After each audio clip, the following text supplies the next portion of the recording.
BMS অনুমোদিত auto চালকদের মধ্যে গোষ্ঠী কোন্দল এবার প্রকাশ্যে উঠে এসেছে। আর এই গোষ্ঠী কোন্দলের জেরেই তীব্র চাঞ্চল্য।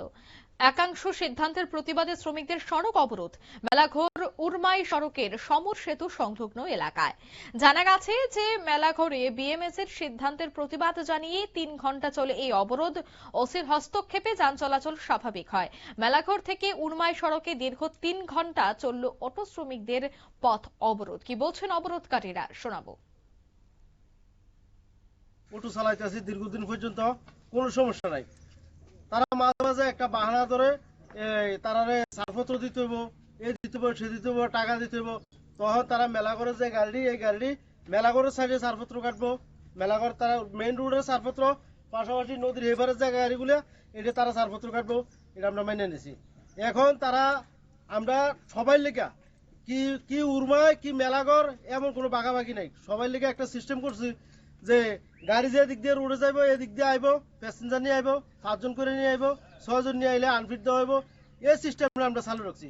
তারা এই সিস্টেম মানতে নারাজ। তারা কইতেছে গাড়ি যে দিক দিয়ে পারে এদিক দিয়ে যাবো, 5 জন 7 জন 10 জন 12 জন আনলিমিটেড আনবো। ভাই এটা আমরা দ্বারা তো সম্ভব না।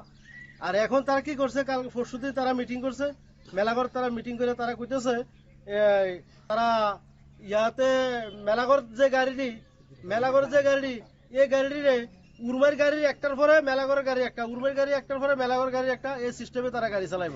এখন আমরা উরমার গাড়ি আছে প্রায় 70-80টা, রানিং যেটি চলে প্রায় 70-80টা বা 100 গাড়ি আছে, 100 গাড়ির মতো আছে। এখন তারা গাড়ি হলো 10-12টা মাত্র। এই 10-12টা গাড়িরে আমরা কালকে যেটা দেখছি, আমরা একটা নাম্বারে তারা 500 বার করে নাম্বার আইয়ে ঘুরতে পারে। তাহলে তারা একটা গাড়ি 500 বার করে নাম্বারে ঘুরবো, আর আমরা একটা গাড়ি সকাল থেকে বিকাল পর্যন্ত একটা নাম্বারে ঘুরবো? এটা কি সম্ভব ভাই? সেট রুট চলতে তার মধ্যে ওই কোন গাড়ির কথা কইতাছেন আপনি? ওই উরমাই রোডের, আমরা রোডের মেলাঘরের যে গাড়ি।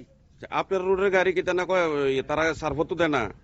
না, তারা ছাড়পত্র তারা গাড়ি, আমরা ছাড়পত্র আমরা গাড়ি। আচ্ছা, তাতে অসুবিধা নাই, আমরা এটাও মেনে নিছি।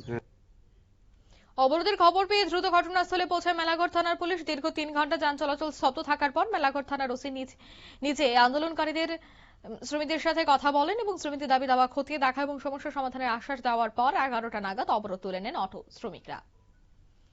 নিয়ে নিচ্ছি ছোট একটি বিজ্ঞাপন বিরতির সঙ্গে থাকুন।